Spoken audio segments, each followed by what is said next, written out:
हमारे सभी दर्शकों को सादर प्रणाम। जय श्री कृष्ण। आज मैं आपको दूर स्थान पर विवाह का योग कैसे देखते हैं उसके बारे में बताऊंगा। अक्सर विवाह जो जन्म स्थान है उससे बहुत दूर स्थान पर होता है, उसके पीछे क्या कारण है। तो बहुत सी बार हम इस योग को ज्योतिष के माध्यम से समझते हैं और इसमें एक दो योग ऐसे हैं जो थोड़ी सटीकता देते हैं। लोगों के प्रश्न भी होते हैं कि हमारी संतान का विवाह कहीं दूर तो नहीं होगा या विदेश में तो नहीं होगा, ऐसे प्रश्न भी आते हैं। तो इस योग को कैसे समझें, कैसे देखें, तो इसके लिए आपको जन्म कुंडली देखनी होगी। और जन्म कुंडली में आपको सप्तम भाव तो देखना ही है, लेकिन एक दो भाव और हैं, उन पर भी नज़र डालनी होगी। तो यहाँ पर आप कुंडली देखें और सर्वप्रथम तो आप यह समझें कि भाव के स्वामी पर ध्यान लगाना चाहिए। किसी भी भाव को देखते समय उसका स्वामी कौन है उसको समझना बहुत ज़रूरी है। ये मैं प्रत्येक वीडियो में बताता हूँ। जैसे मेष और वृश्चिक का स्वामी मंगल है, 1 और 8 नंबर। 2 और 7 नंबर वृषभ और तुला का स्वामी शुक्र है। 3 और 6 नंबर मिथुन और कन्या राशि का स्वामी कौन है? बुध है। 4 नंबर कर्क राशि का स्वामी कौन है? चंद्रमा। 5 नंबर सिंह राशि का स्वामी सूर्य। इसके बाद 9 और 12 नंबर धनु और मीन राशि का स्वामी कौन है? गुरु। मकर और कुंभ 10 और 11 नंबर राशि का स्वामी शनि होता है। इसे आप समझ लें। और यहाँ पर जो ये कुंडली दिख रही है, यह लग्न कुंडली है। आपको अपनी लग्न कुंडली ही खोलकर देखनी है। अब विदेश का संबंध यदि देखें तो 12वें भाव से देखना पड़ेगा। कुंडली का 12वां भाव, 12वां भाव विदेश का भाव है और सप्तम भाव पति पत्नी का भाव है, विवाह का भाव है। 12वें भाव का स्वामी और सप्तम भाव का स्वामी दोनों संबंध बना लेवे, युति बना लेवे एक साथ, या तो सप्तम भाव में ही बैठे हों या दोनों 12वें भाव में बैठे हों। 12वें भाव का स्वामी, सप्तम भाव का स्वामी दोनों यदि सप्तम भाव में हो या 12वें भाव में बैठे हों, तो ऐसी स्थिति में बाहरी स्थानों पर विवाह का योग बनता है, विदेश में विवाह का योग बनता है। पहली स्थिति तो ये रही। सप्तम का स्वामी यदि 12वें भाव में बैठा हुआ है तब ऐसी स्थिति बनती है, इसे भी आप समझ लें। और सप्तम और 12वें भाव के स्वामी कुंडली में किसी अन्य भाव में भी बैठे हुए हैं तब भी बाहर से रिश्ते आते हैं। विशेषकर तीसरे भाव में, नवम भाव में बैठे हुए हैं या लग्न में ही बैठे हुए हैं तब भी बाहरी स्थानों से रिश्ते आते हैं और वहाँ पर बात बनती है। कुंडली का चौथा भाव, इसे भी नहीं भूलना चाहिए और चंद्रमा को भी नहीं भूलना चाहिए। चंद्रमा यदि कुंडली में 12वें भाव में है तब भी विवाह दूर स्थान पर होता है, इस बात को भी समझें। और चंद्रमा यदि चौथे भाव में बैठा हुआ है या बुध अकेला बैठा हुआ है चौथे भाव में, चंद्रमा अकेला है चौथे भाव में, ऐसी स्थिति में भी जो भी व्यक्ति है जिसकी कुंडली है, बार बार स्थान परिवर्तन का योग बनता है।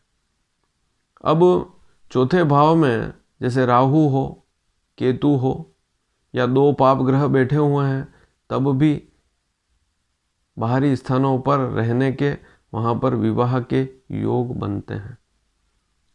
चौथे भाव का स्वामी यदि 12वें भाव में बैठ जाए, 12वें भाव का स्वामी यदि चौथे भाव में बैठ जाए, ऐसी स्थिति में भी विदेश योग बनता है, बाहरी स्थानों पर रहने का योग बनता है और विवाह वाली स्थिति भी बनती है।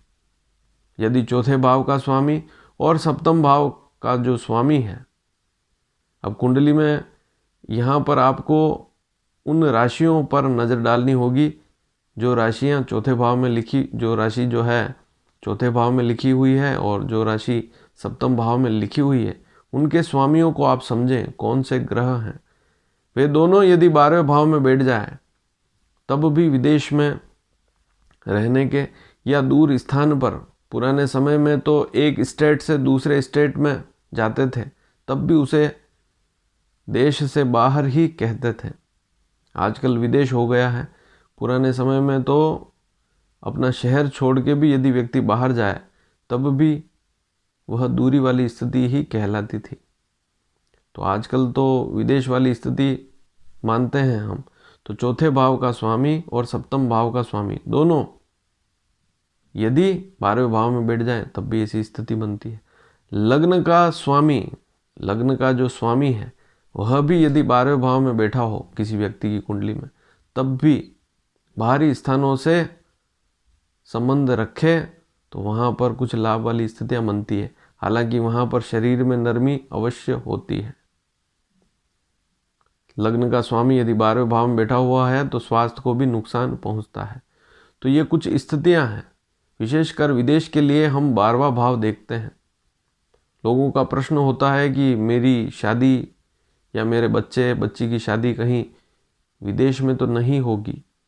तो विदेश का भाव है 12वां भाव, और 12वें भाव का जो स्वामी है उसका संबंध कहीं सप्तम भाव से हो तो यह विशेष योग बनता ही है।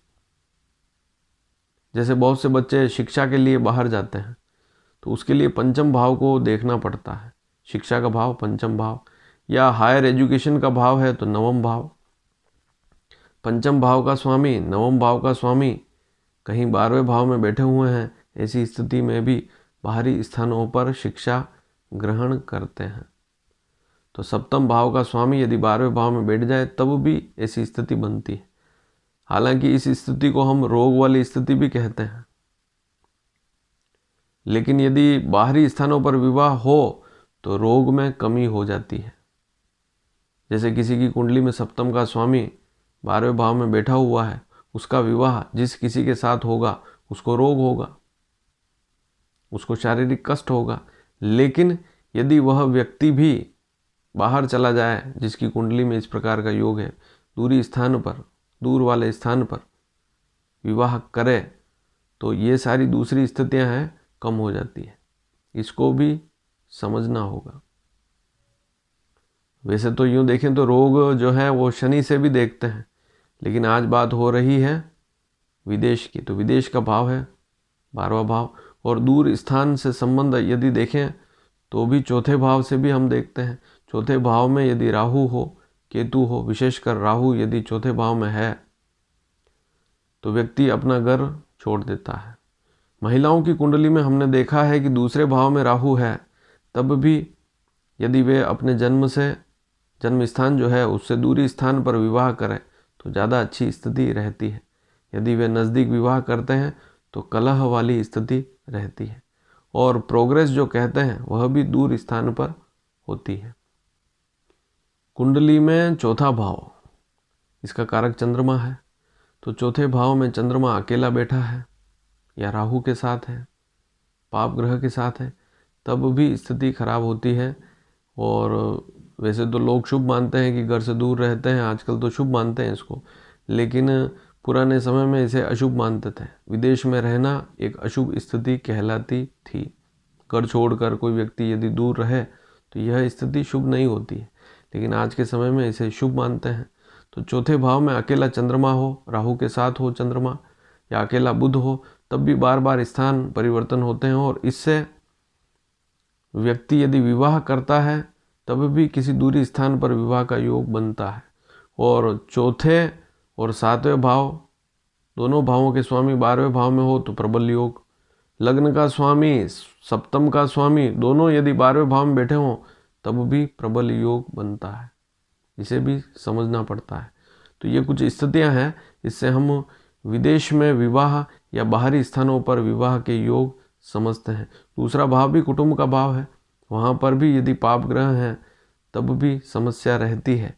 हालांकि इसे समस्या नहीं कहेंगे, लेकिन धन के मामलों में व्यक्ति को बाहरी स्थानों पर जाना पड़ता है, ऐसी स्थितियाँ बनती है।